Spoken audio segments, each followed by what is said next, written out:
Oh my gosh. Hello everyone, it's Caroline. Thank you for joining me today. Can I set this down? Thank you for joining me today for another video. I think that I'm going to be calling this something to the effect of like a winter book haul. And I already have to put in a disclaimer that winter refers to the months in which I acquired these books, not the content of the books themselves. So if you came here hoping for a bunch of books that are winter vibes or have a wintry atmosphere, I would say you're only gonna be like maybe 10% satisfied. As with a good majority of my videos, it seems I need to tell you some things before we get to the actual content of the video, namely my insecurities around filming book hauls in general. One, as a booktube consumer, book hauls are some of my least watched videos. I think I would just prefer to watch people talk about books in different modalities, which kind of leads into my second insecurity around filming this video in the first place, which is a lot of these books I've already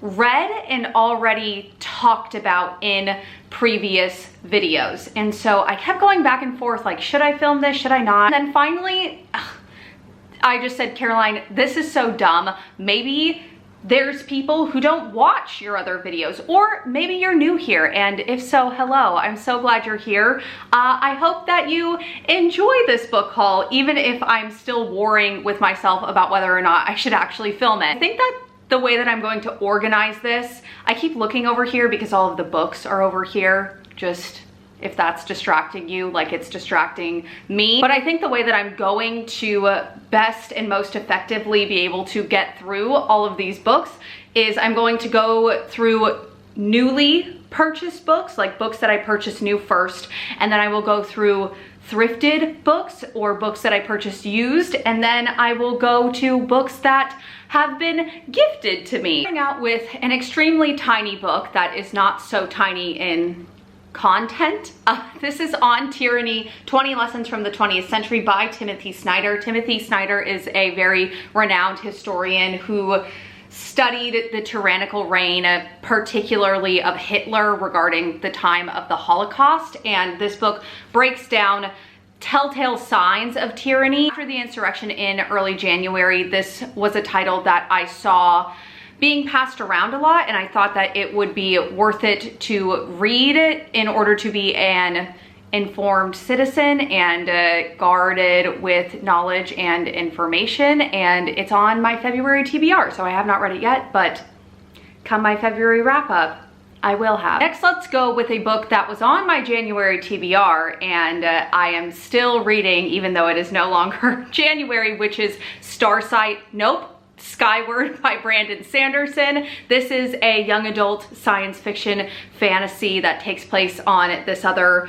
planet with this kind of human colonization of people called the Defiant, and it centers around this girl who is trying to avenge her father's death and reputation by going to flight school. I would say for about this much of it, I was moderately enjoying it, and now that I am this much into it, I am very much enjoying it. So I'm highly anticipating how I am going to feel about the last chunk of it, and hopefully you will hear about how I feel about the last chunk of it in my January wrap up. This is really just a video telling you either when I've talked about these books before or when I plan on talking about them soon. I hope that's okay with everyone. Next up, let's go with, well, does it make sense to go with this one? Sure, yeah, let's go with this one. It's White Tears by Harry Kunzru. I picked this up because I had been interested in Harry Kunzru's work for a long time, and my overall thoughts and feelings about this one as a whole was that I was very confused and not sure if I understood it or understood my feelings about it as a whole. But as you will see very soon, this is not the last Harry Kunzru that I purchased. Let me tell you what it's actually about, if I can, because my mind is still kind of reeling about this book. It really, I think, is an allegory, a tale. No, not any of those things.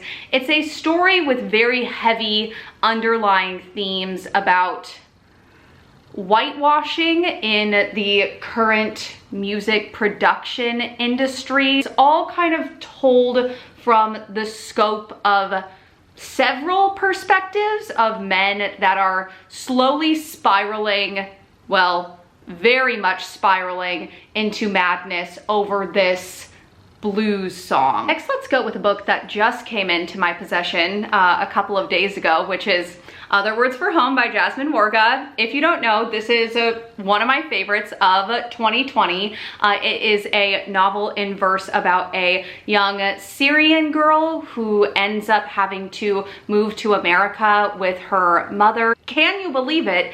Did not own a hardcover copy of one of my favorite books of 2020 / possibly all time now.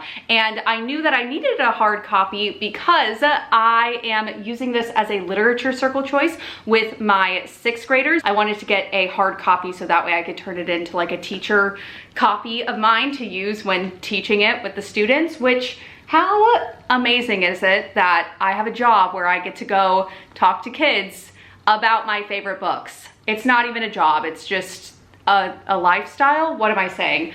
That's why I have this book. I also bought semi-recently Parable of the Sower by Octavia E. Butler, mostly just because I am living in constant shock and awe that I have not read this yet. I believe that it centers around a young girl living in California in kind of a very extremely near future. I know that it's like a foundational sci-fi dystopian book, and I have read Butler before and quite enjoyed her writing, so it seems like this is a book that I need to get to, and I'm gonna be honest, I'm having a very hard time not just abandoning everything I'm reading right now to pick this one up. This is a book that confused me title-wise.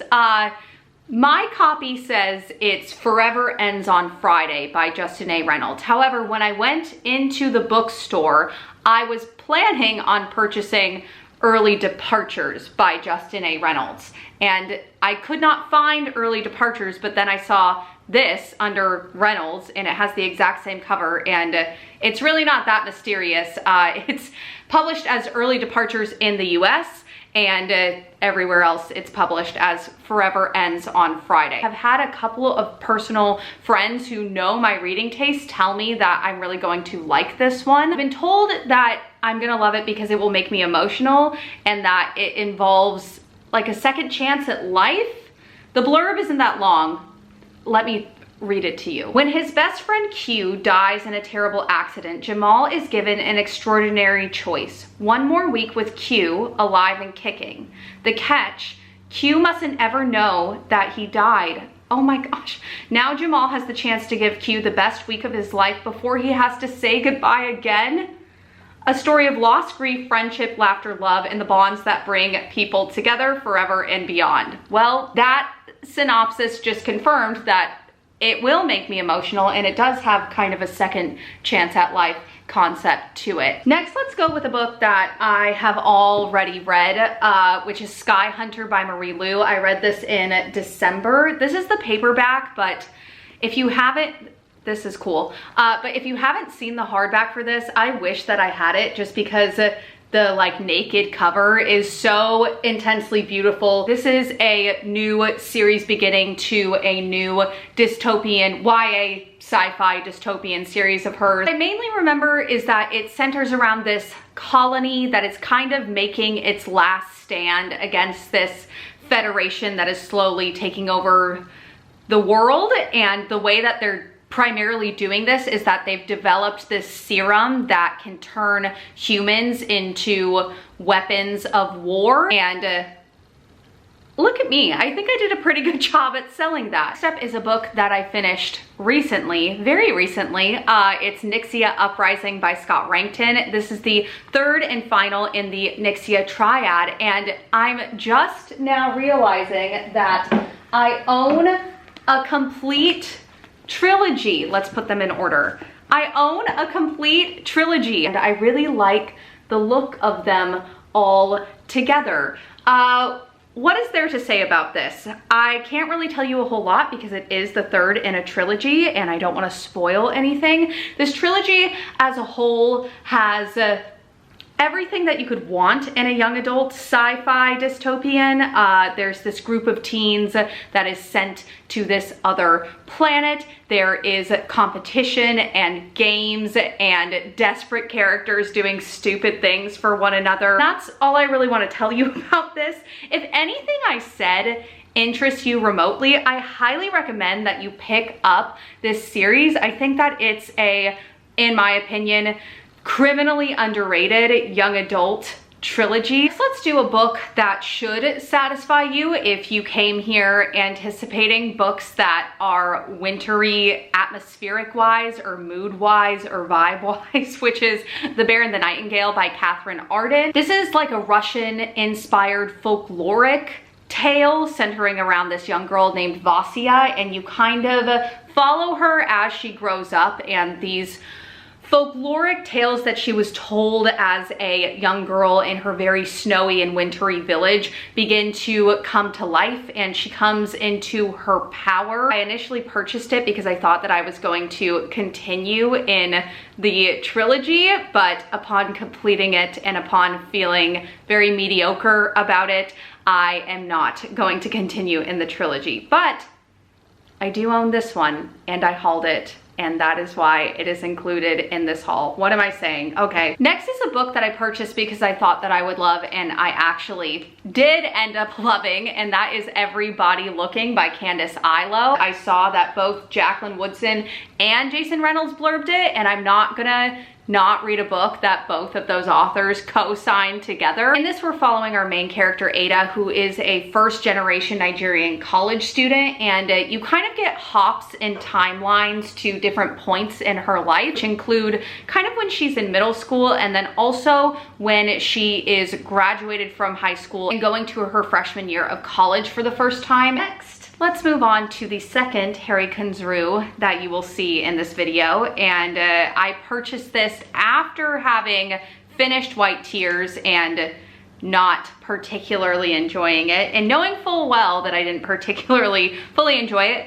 I still picked up Red Pill by Harry Kunzru, namely for this cover because it freaks me out.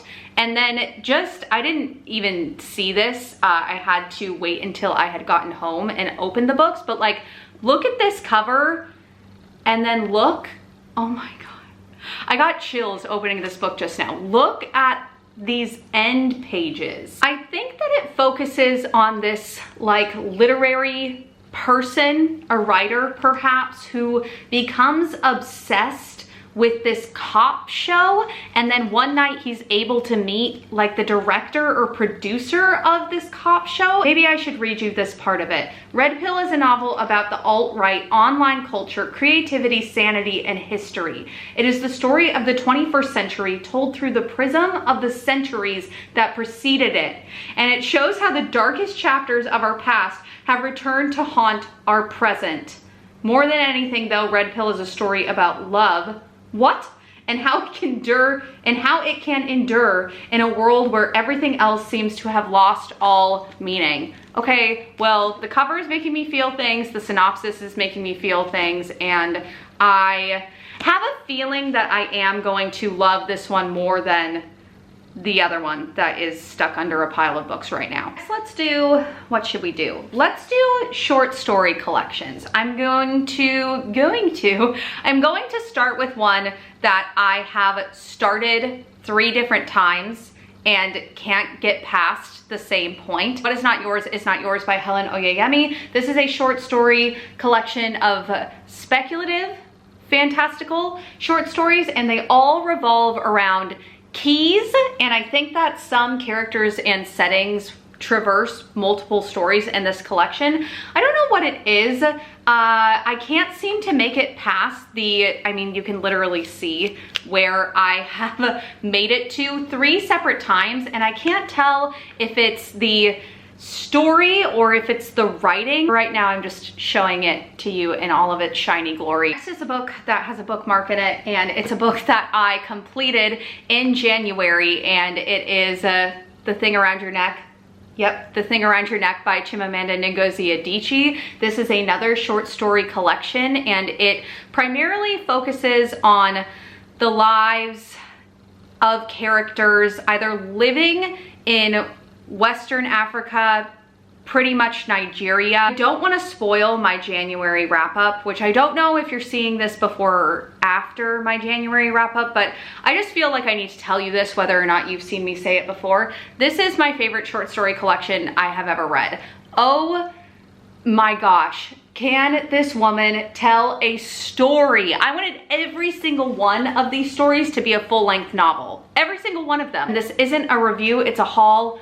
I bought this when I went to Kenya, and what else have I told you about it that you don't want to hear about it? I don't know. Please read it. This book is going to, I think, conclude the portion of this haul that is all of the books that I purchased new, which is In 5 Years by Rebecca Searle. This is an adult contemporary romance about this woman who has this dream about this man, and then 5 years later, she meets this man of her dreams and things happen.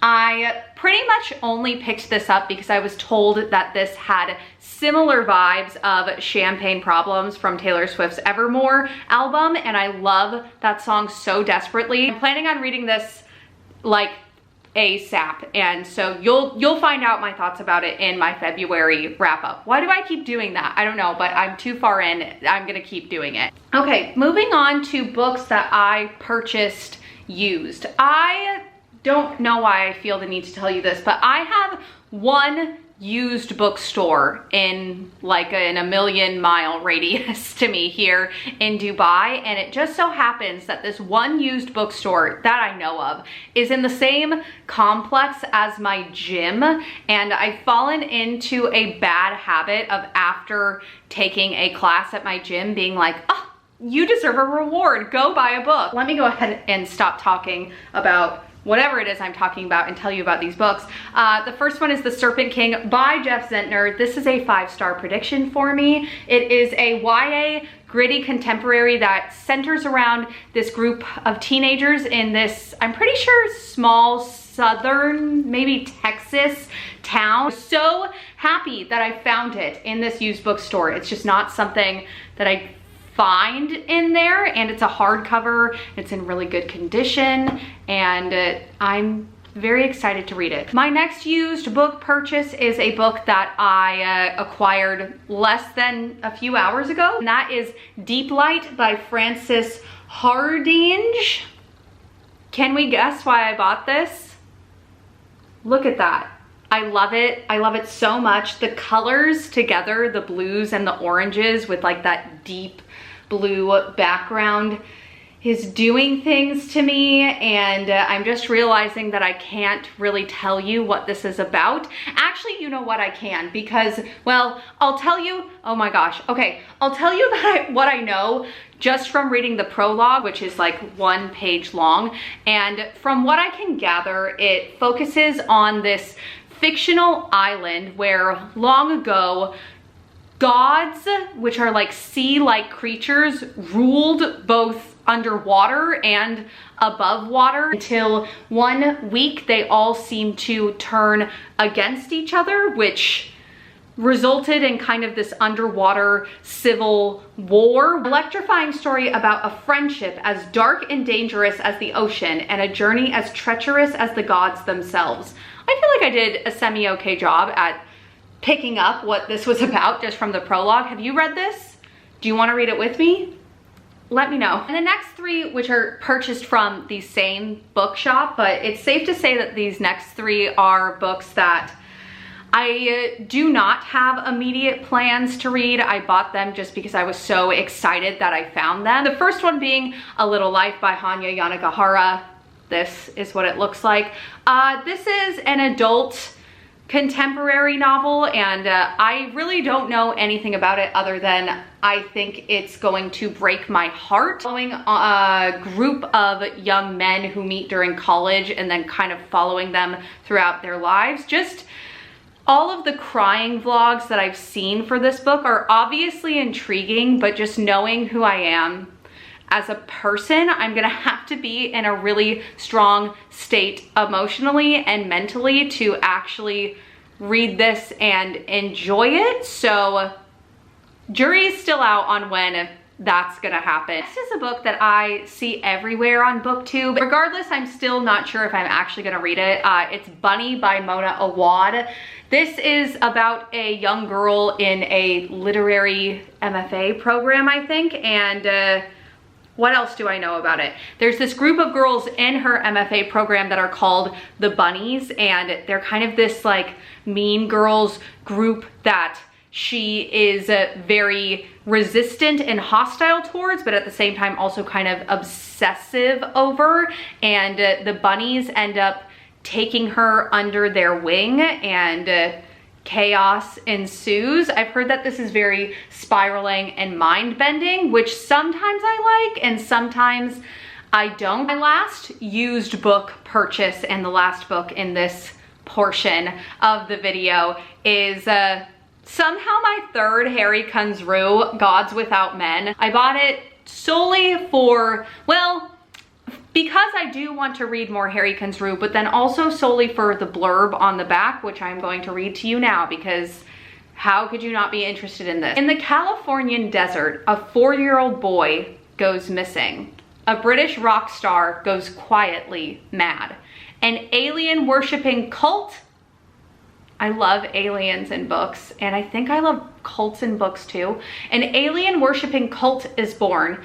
An Iraqi teenager takes part in a war game. War game is suddenly becoming a buzzword for me in books, who knew? In a remote town near a rock formation known as the Pinnacles, lives intertwine, stories echo, and the universal search for meaning and connection continues. This sounds so bizarre. Out of these past 3, this one is probably the one that you'll see me read in the most near future. Why do I keep doing this? I need to stop doing this. Okay, we've reached, finally, I think, the shortest portion of this video. There's only 2 books that I want to talk about that I have had gifted to me in the past few months. And with this first one, it comes from a dear friend who I have been recommending books to for about a year now. Reached this point where I feel like every kind of reader goes through this, where you realize what your likes and preferences are in books and you can seek books out on your own. So she picked this book up on her own and she said she read it in like 3 days and that she absolutely loved it, and she messaged me shortly after finishing it and was just so happy that she picked this book out on her own. But she also said to me, she's like, I'm so excited because I feel like you would really love this. As soon as I opened the package, I was just beaming from the inside out because she truly nailed it. I was 5 seconds away from purchasing this because I think I'm gonna read this in March, but now I don't have to purchase it. And that is none other than The Vanishing Half by Britt Bennett. This follows the story of 2 sisters that are black but can pass for white, are white passing, and it follows both of their lives that kind of deviate in very opposite ways. This is just one that I have been looking forward to reading for so long, and it's been made all the more special because my friend sent it to me. And the book that I will be using to conclude this haul was a Christmas present from my parents. Although it was a present from them, they're not the ones that picked this book out for me. It's actually really cool. One of my favorite independently owned bookshops back in Arizona is creating these bookish care packages where you can either pick out specifically what book you want included, or you can fill out kind of a preference form in regards to genre, and you can say books that you've previously enjoyed and things like that. What they ended up sending me, I am so excited about. It is Black Sun by Rebecca Roanhorse, and I cannot believe that I own this. It's so beautiful. It just sits back there on that shelf and stares at me, or I stare at it. Here's the words and phrases that I associate with it. Gods ascending to godhood, pirates, pirate ship, mysterious stowaway, festival gone wrong. And I think that's all I can really associate with it right now. Let me know if you've read it, if I did a good job with my word associations. Dear Lord, can we take a moment? Let's just continue to take one more moment, 2 more moments, 3 more moments. That's all for this haul. I really hope that it turned out well. I actually had quite a lot of fun filming it, so maybe this is my sign that I should watch more book hauls. Now I'm going to attempt to take one of those thumbnails where I try to hold up all the books at once. Don't know how that's gonna go. As always, I'm just so glad that you are here. I am so glad that you are watching, and I hope that you are having a fantastic day, and I shall see you very, very soon in another video. Goodbye.